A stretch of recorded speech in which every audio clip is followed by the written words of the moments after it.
Daily என்ன lunch back பண்ணலாம்னு யோசிக்கிறீங்களா? கவலைப்படாம என்ன ஃபாலோ பண்ணிக்கோங்க. ஏன்னா நான் 300 லஞ்ச் காம்போஸ் மேல போட்டிருக்கேன்.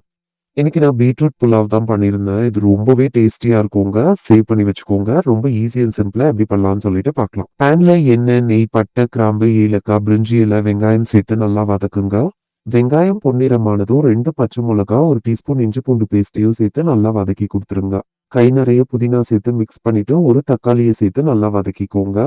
1/2 டீஸ்பூன் மஞ்சத்தூள், 1 டேபிள் ஸ்பூன் கல்லுப்பு சேர்த்து நல்லா கலந்துருங்க. 1/2 டீஸ்பூன் அளவுக்கு நான் மிளகாத்தூள் சேர்த்துருக்கேங்க. நல்லா மிக்ஸ் பண்ணிட்டு 1 பீட்ரூட்டை திருவி சேர்த்து நல்லா கலந்துருங்க. பீட்ரூட்ல உள்ள பச்சை வாசனை போனதும் 2 டீஸ்பூன் தயிர் சேர்த்து நல்லா மிக்ஸ் பண்ணிடுங்க. 1 கப் பாஸ்மதி ரைஸை நல்லா வாஷ் பண்ணிட்டு 2 கப் தண்ணி ஊற்றி அரவர் ஊற வச்சிருந்தேன். அதை அப்படியே சேர்த்துக்கிறேன். மேலே கொத்தமல்லி சேர்த்துட்டு 2 விசிலுக்கு ப்ரெஷர் குக் பண்ணி எடுத்துக்கோங்க.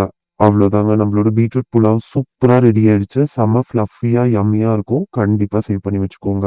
இப்போ நம்ம லஞ்ச் பாக்ஸ் பேக் பண்ணிக்கலாம். கூட நான் பாயில்டு எக் தான் வச்சிருந்தேன். நீங்க ரைத்தா கூட வச்சு சர்வ் பண்ணலாம். ஸ்நாக்ஸுக்கு ஆப்பிளும் பாதாமும் வச்சிருந்தேன். இந்த சிம்பிள் அண்ட் யம்மியான லஞ்ச் பாக்ஸ் உங்களுக்கு பிடிச்சிருக்கும் நம்புறேன். நாளைக்கு பார்க்கலாம்.